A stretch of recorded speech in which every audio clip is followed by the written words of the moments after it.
आपल्या देशाला सगळ्यात महत्त्वाची आणि मोठी जर कोणती कीड लागली असेल तर ती म्हणजे भ्रष्टाचाराची। लाख लाख 2-2 लाख पगार आहेत शासकीय अधिकाऱ्यांना, परंतु त्यांचं त्या पगारामध्ये भागत नसल्यामुळे सर्वसामान्य जनतेकडून ते कुठेतरी चिरीमिरीच्या स्वरूपामध्ये पैसे घेतात। हे कुठेतरी अनाधिकृत आहे। असाच त्रास शिरूर अनंतपाळ तालुक्यातील अमर एंजने म्हणून एक शेतकरी आहेत त्यांना झाला। त्यांनी आज कुठेतरी त्या आंदोलनाला चीड म्हणून येऊन उपोषण वगैरे भरपूर काही झालं, पण प्रशासन झुकलंच नाही, म्हणून आज त्यांनी प्रतिकात्मक अंत्ययात्रा काढली आणि त्याच्यामध्ये तहसीलदारांनी त्यांना त्याचा कुठेतरी धसका घेतला त्या यात्रेचा, अंत्ययात्रेचा। आणि आज त्यांना कुठेतरी त्यांनी आश्वासन दिलं की ते संबंधीचे कोणी तलाठी असतील ज्यांनी फेरफार खरंच केले तर अशांवरती कारवाई करू। आणि हे कुठेतरी ह्या आंदोलनाला त्यांच्या आज यश येताना दिसत आहे। माझ्यासोबत अमर व्यंजने आहेत, त्यांना बोलूया। त्यानंतर जे भ्रष्टाचाराविषयी खूप मोठं काम आहे ज्यांचं महाराष्ट्रात देशात, त्यांच्याशी पण संवाद साधणार आहोत। अमरजी, आज काय सांगितलं तहसीलदारांनी तुम्हाला? आज तहसीलदारांनी 1 महिन्याच्या आत भ्रष्ट अधिकारी तलाठी शिरूर पाळीतील RS पाटील यांच्यावर तात्काळ कारवाई करण्यासंबंधित SDM साहेबाला बोलू असे आदेश दिले आणि त्याचा पदभार काढून घेतलेला आदेश माझ्या हाती दिले आहे। आजचं तुमचं आंदोलन यशस्वी झाले? आजचं आंदोलन यशस्वी झालं सर।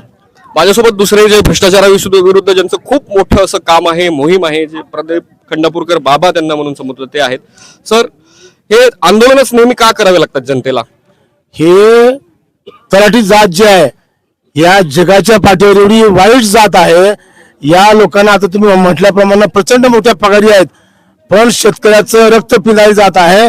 आणि गेल्या 1 वर्षापासून माझा तालुका अध्यक्ष अखिल भारतीय भ्रष्टाचार निर्मूलन समितीचा अमर व्यंजने याला फाईट करतो आणि आता कुठे तहसीलदार साहेबांनी यांना न्याय दिलेला आहे। त्या संबंधित तलाट्याची त्यांनी बदली केलेली आहे आणि या प्रकारची डी लावलेली आहे। येत्या 2 महिन्यामध्ये आम्ही संबंधित SDM कडे जाऊन फॉलोअप करून ताबडतोब कसा निकाल लागेल हा आम्ही प्रयत्न करणार आहोत। नंबर 2, सर्वात मोठा अवघड आणि भेडसावणारा प्रश्न असा आहे की या 52 गावामध्ये एकाही गावामध्ये तलाट्याचं घर नाही। यांचे सगळ्याचे मुलं शहरामध्ये शिकतात, यांच्याकडे गाड्या आहेत, यांच्या बायकाच्या अंगावर सोनं आहेत, मोठी प्रॉपर्टी आहे, तरीही हे लोकांना त्रास देतात आणि साकोरच्या अन्य गावच्या माणसाला श्रीमंतमध्ये यावं लागतं। प्रचंड मोठा आर्थिक त्रास होतो आणि म्हणून गेल्या अनेक दिवसापासून आम्ही आता गप्प बसताना निवेदनाने आमचे मार्ग सगळे संपलेले आहेत। म्हणून आम्ही आता परवाच्या 2 महिन्यापूर्वी शिंदे नावाच्या गाव 40 गावामध्ये, या 40 गाव शिंदे गावामध्ये आम्ही एका तलाट्याची गावापासून दंड काढलेली आहे। आता आम्ही ज्या ठिकाणी तलाठी दिसेल त्या ठिकाणच्या अंगावर शाई फेकून याच्या तोंडावर काळं बसून त्याची दंड करणार आहोत। त्याशिवाय आता आम्हाला न्याय मिळणार नाही। तहसीलदारकडनं आता न्याय आम्हाला मिळणं आता टोटली बंद झालेलं आहे।